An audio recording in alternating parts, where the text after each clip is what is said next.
Voilà, vous avez vu les 10 candidats et le monsieur dont vous voyez l'ombre, c'est Xavier Roland. Bonsoir Xavier. Bonsoir Emmanuel. On est à J-12 du premier tour de la présidentielle et c'est un nouveau rendez-vous que nous vous fixons le midi et le soir dans cette édition de 19h.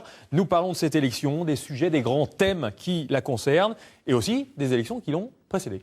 Oui, et on va commencer avec chaque soir de cette semaine, on va s'intéresser à une population. On va s'intéresser aujourd'hui à l'électorat jeune. Que sait-on ? Par exemple, que sait-on de leurs sources d'information durant cette campagne ? Eh bien, c'est une bonne nouvelle pour nous, mais c'est aussi une sacrée responsabilité.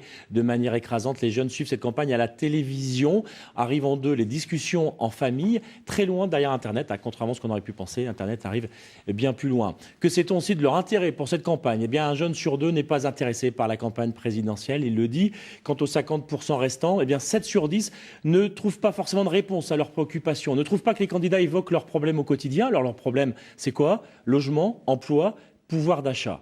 Émilie Langlade et Dominique Lemay sont allés à la rencontre de quelques jeunes, des jeunes diplômés, Romain, Julien, Aurore, Laura, des jeunes diplômés. Pourquoi ? Eh bien parce qu'on pouvait penser que grâce à leur niveau d'études, leur avenir était assuré. Eh bien, vous allez le voir, c'est loin d'être le cas.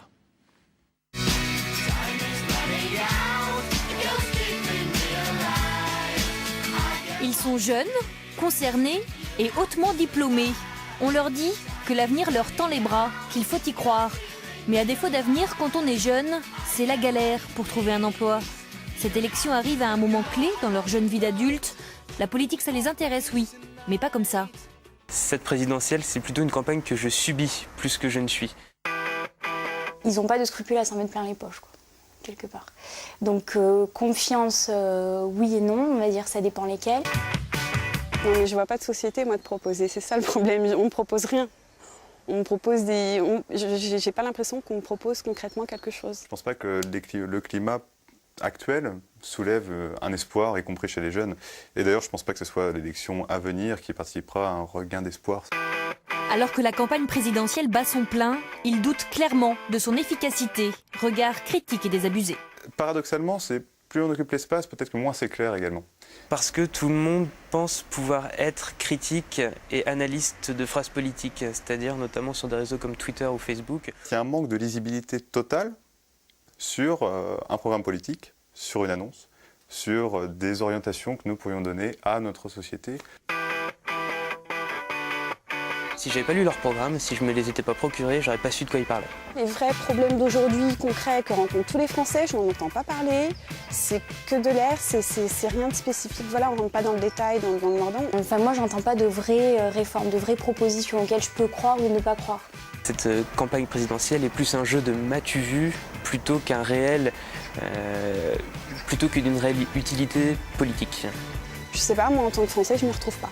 Et forcément, c'est l'emploi qui les préoccupe, quand le taux de chômage des moins de 25 ans flirte avec les 22%. Moi, je parle pour l'université. On est mal informé sur comment, quand on va rentrer sur le marché de l'emploi, voilà, comment ça va se passer. On a l'impression qu'on va très vite trouver parce qu'on a un bac plus 5, parce que voilà, on a appris plein de choses pendant 5 ans. La réalité, c'est pas du tout ça.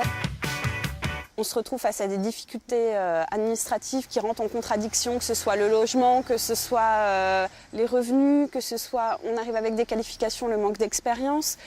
On nous demande tout d'un coup en bloc, mais on ne nous donne pas la phase intermédiaire qui est celle de pouvoir se construire et faire ses preuves. Ce qui est sûr, c'est que tous les 4 iront voter le 22 avril. Ce qui est beaucoup moins sûr, c'est pour qui ? 3 d'entre eux n'ont pas encore choisi. Voilà, discours sévère. 3 d'entre eux n'ont pas choisi, et ça, c'est une caractéristique de cet électorat jeune. C'est l'électorat, ce sont les électeurs qui se décident le plus tard, ce sont les plus indécis. Alors, on sait quand même on a quand même quelques certitudes sur le vote des jeunes. Ils votent majoritairement à gauche. Si on additionne Parti socialiste plus Front de gauche, cet électorat devrait peser à peu près 40%. Mais une étude CSA l'a révélé, 26% des jeunes seraient sensibles et s'apprêteraient à voter Marine Le Pen. 1 point de plus que François Hollande, 9 points de plus que Nicolas Sarkozy, selon cette étude. Un jeune sur 4 sensible aux thèses du Front National, ça c'est nouveau.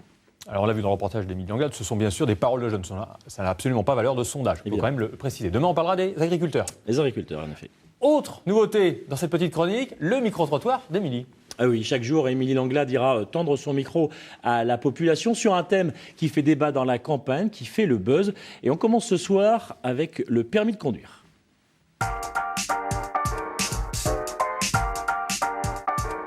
Aujourd'hui, Aujourd'hui, passer son permis de conduire, cela coûte de 1 500 à 3 000 euros. Les candidats à la présidentielle se sont emparés du sujet. Passer son code dans les lycées ou bien avoir un permis gratuit quand on fait son service civique. Chacun y va de sa proposition. Qu'en pensent les concernés? Bon, déjà, ça revient à chaque élection. Le problème récurrent, c'est toujours le manque d'inspecteurs, le manque de place et les délais pour représenter nos candidats. Proposer le code dans le milieu de l'éducation nationale, je ne sais pas, ça ne va pas résoudre les problèmes de place d'examen.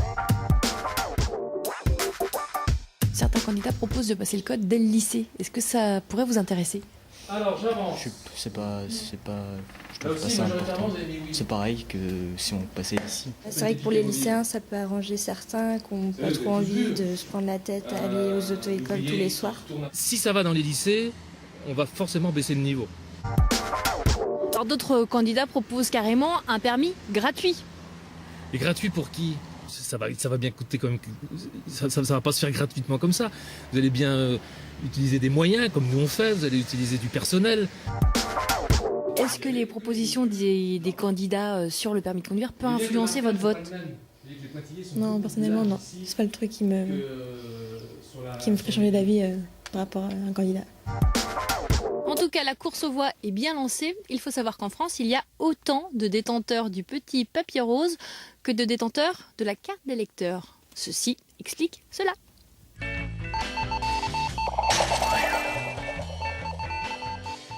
ne faut pas se tromper, il ne faut pas mettre le permis dans l'urne, bien évidemment. Des élections avant celle de 2012, il y en a eu beaucoup. On va lancer à présent notre machine à remonter le temps et parler d'une élection qui a eu lieu sur quelle année va-t-elle s'arrêter cette machine? 1958 et un certain Charles de Gaulle. Eh oui, Charles de Gaulle est élu en 1958, c'est devient le premier président de la Ve République.